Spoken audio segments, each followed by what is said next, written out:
पूर्णिमा, जिसे बुद्ध जयंती के नाम से भी जाना जाता है, राजकुमार सिद्धार्थ गौतम के जन्म का प्रतीक है, जो बाद में बुद्ध के नाम से जाने गए और उन्होंने बौद्ध धर्म की स्थापना की। पूर्णिमा शब्द का संस्कृत में अर्थ है पूर्ण चंद्रमा या पूर्णमासी। यह त्योहार हिंदू बौद्ध कैलेंडर में वैसाखी के महीने में पूर्णिमा के दिन मनाया जाता है। जयंती का अर्थ है जन्मदिन। बुद्ध पूर्णिमा को बुद्ध जयंती या वैसाख के नाम से भी जाना जाता है। यह एक बौद्ध त्योहार है। यह त्योहार गौतम बुद्ध के जन्म, ज्ञान और मृत्यु का प्रतीक है और इसे देश भर में बौद्ध समुदाय के साथ साथ श्रीलंका, इंडोनेशिया, मलेशिया आदि देशों में भी मनाया जाता है। यह त्योहार विशेष महत्व रखता है और बहुत उत्साह के साथ मनाया जाता है। अब जानते हैं गौतम बुद्ध के बारे में।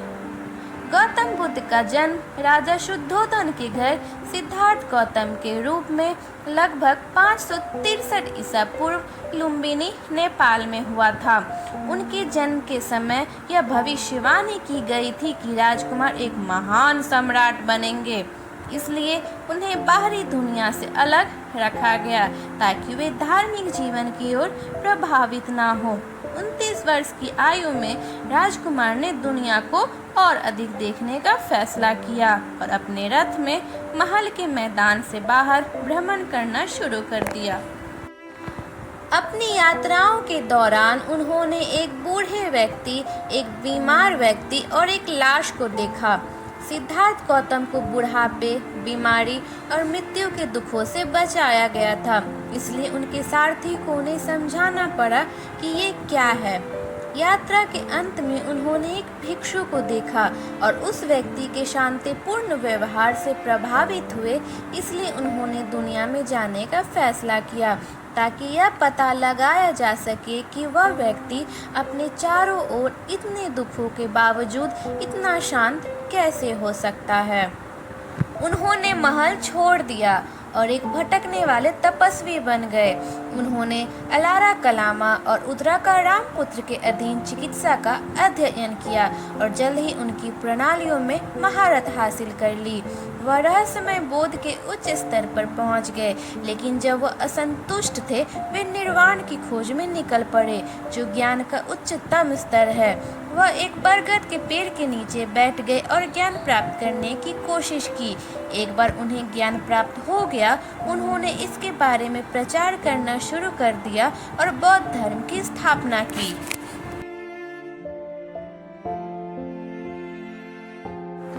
बुद्ध पूर्णिमा के दिन बुद्ध की मूर्तियों की पूजा की जाती है और प्रार्थना सभाएं भी आयोजित की जाती है। भक्त बौद्ध मंदिरों में जाते हैं, बौद्ध धर्म ग्रंथों का पाठ करते हैं और धार्मिक चर्चाओं और सामूहिक ध्यान में भाग लेते हैं। त्योहार के अवसर पर बोध गया में महाबोधि मंदिर को रंग बिरंगी सजावट से सजाया जाता है और बोधि वृक्ष के नीचे विशेष प्रार्थना की जाती है, जहां गौतम बुद्ध को ज्ञान की प्राप्ति हुई थी। दिल्ली के राष्ट्रीय संग्रहालय में लोग इस अवसर पर भगवान बुद्ध के पवित्र अवशेषों को देख सकते हैं। त्योहार के दिन चावल और दूध से बनी खीर नामक एक मीठी डिश बनाई जाती है।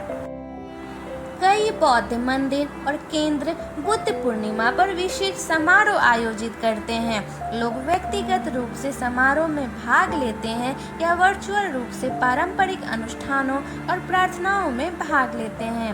लोग इस अवसर को खुद के प्रति और दूसरों के प्रति दया का अभ्यास करने के लिए करते हैं। वे दयालुता के छोटे छोटे कार्य करने की कोशिश करते हैं, जैसे किसी अजनबी को देखकर मुस्कुराना, स्वेच्छा से काम करना या किसी ऐसे व्यक्ति के लिए मौजूद रहना जिसे उनकी ज़रूरत है। आइए अब जानते हैं अच्छे कर्म करने का फल।